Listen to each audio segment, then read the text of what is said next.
So, I'd like to welcome everybody to Marco Pacenza's family home cooking show. Marcus, take it away. All we're making is stuff that we're making meat and potatoes and rice stuff. You can't see the rice because it's boiling in another thing.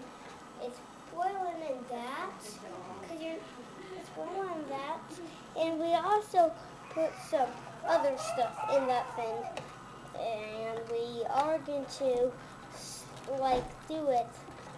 And who are the potatoes for? Who's going to eat these potatoes, Chef Marcus? What we're going to do is just